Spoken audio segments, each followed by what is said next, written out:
Ubisoft's latest Assassin's Creed offers fans a setting that they've craved for years: feudal Japan. With stunning environments, dual protagonists, and revamped mechanics, Assassin's Creed Shadows could be a welcome breath of fresh air for the wider franchise. That being said, it does seem to walk some well-trodden ground, sharing a few similarities with a certain other RPG set around the same period. The setting alone might be enough to entice players back to the franchise. But is this Assassin's Creed shaping up to be its own beast, or does it walk in the shadows of the games that came before it?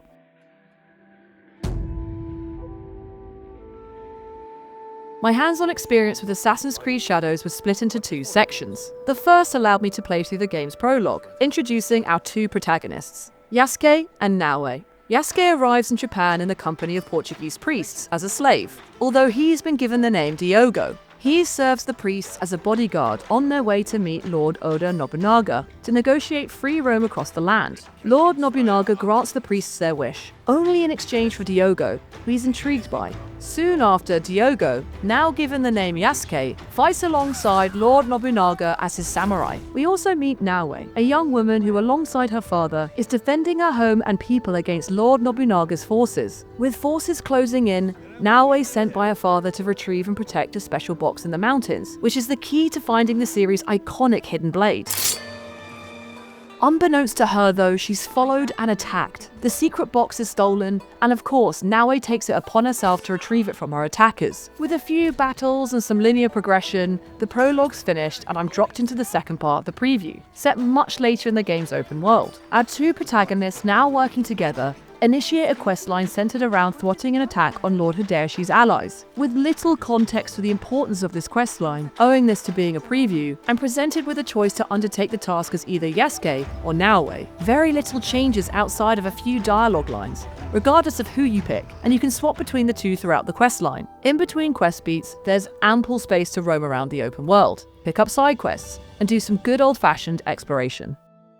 Assassin's Creed Shadows will inevitably be compared to Sucker Punch's Ghost of Tsushima, a game which brought the dynamic style of Akira Kurosawa to video games. While not as dramatically executed as Ghost of Tsushima, Ubisoft seemed to be pursuing a slice of that style in Assassin's Creed Shadows. Aside from both games being set in feudal Japan, there are a lot of visual similarities. What stood out the most was the UI, as Ubisoft appears to have made a few changes from what we saw in Assassin's Creed Valhalla and Mirage. For one, the weapon and healing interface now appears in the bottom left of the screen, alongside the health bar. Icons for weapons and abilities have a black and white minimalistic appearance. Even the world map is depicted as if it's been hand-drawn, sticking to a grayscale color scheme with the odd splash of red. All of this seems heavily inspired by Ghost of Tsushima. Some aspects even seem directly lifted from Sucker Punch's title, such as the detection meter when moving in stealth. Should Naoe or Yasuke be spotted, the bar of the black detection meter will fill up with a white arrow, switching to yellow once detected and then red once combat's initiated. All of this isn't necessarily a negative. Ghost of Tsushima is a stunning game elevated by its minimal HUD and immersive mechanics, and there are far weaker games to take inspiration from. But there's a risk here that Assassin's Creed Shadows might struggle to forge its own identity right from the start. Diving into the game's open world, more similarities start to reveal themselves. Leaves and petals frequently blow across the environments, and our protagonists can take part in a few extracurricular activities, praying at shrines or drawing pictures of animals found in the wild, not too dissimilar from Jin Sakai's shrine excursions or haiku writings. But again, if you're looking to portray a certain tranquility of 16th century Japan, there are worse games to take inspiration from. While it might not be much in the way of uniqueness, it's resulted in one of the best looking Assassin's Creed titles to date. The world is stunning, ripe for exploration, and designed in a way that feels like there's always something to grab your attention. Usually it's a dog though. I petted a lot of dogs during this preview. Such a handsome pup.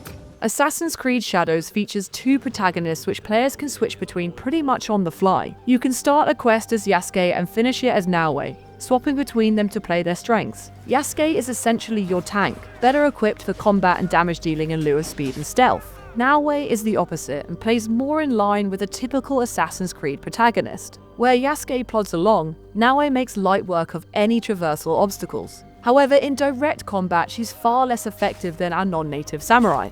Having two protagonists does allow for a wider range of abilities and gameplay styles, but I found myself wishing I had the best of both worlds condensed into a single character, as having Yasuke's combat proficiency with Naoe's agility could make for more satisfying gameplay. I had the most fun running along rooftops and scaling structures as Naoe, with gameplay reminiscent of more classic Assassin's Creed titles. But in moments when combat becomes inevitable, either as a scripted event or a failed stealth move, Naoe's abilities render her a pretty fragile warrior. More often than not, the best course of action was to scarper back over the rooftops and run away. But if Naoe had even a smidge more combat prowess like Yasuke, she'd at least be able to hold her own that little bit more.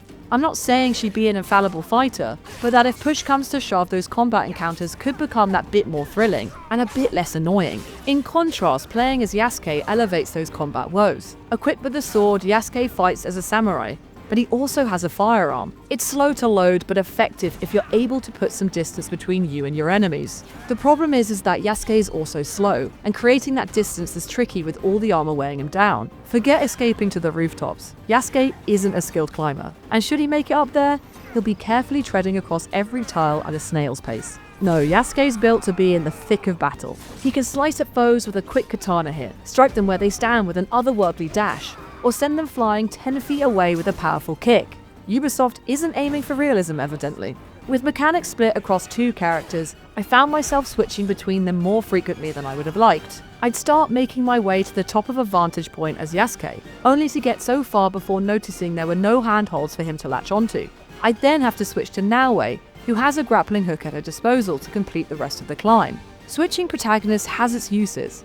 Like if one character's wanted, you can switch to the other, but it's certainly a little jarring on the immersion front. Given that the two protagonists seem to be so interchangeable, it raises some worries on whether there's enough space given to ensure that they each hold their own identity. But I suppose that's a question to be answered in the full release. Whether it was taking out the Knights Templars as Altair, or scaling the structures of the Italian Renaissance as Ezio, Assassin's Creed's a franchise I have very fond memories of. But recent entries haven't quite caught my attention in the same ways, boasting more convoluted plots and occasionally clunky mechanics. Whilst I'm unconvinced that Assassin's Creed Shadows won't also suffer from these features to a degree, its setting and execution feels polished enough to warrant intrigue. I came away from the preview excited to see more of the game's open world, and spend that little bit more time getting to know and learn about our two new protagonists. The similarities to Ghost of Tsushima might seem a bit conspicuous, but not in a way that's completely off-putting. Perhaps it's a less stylized, more mechanically driven Ghost of Tsushima, at least judging from this very brief glimpse into what Assassin's Creed Shadows is shaping up to be.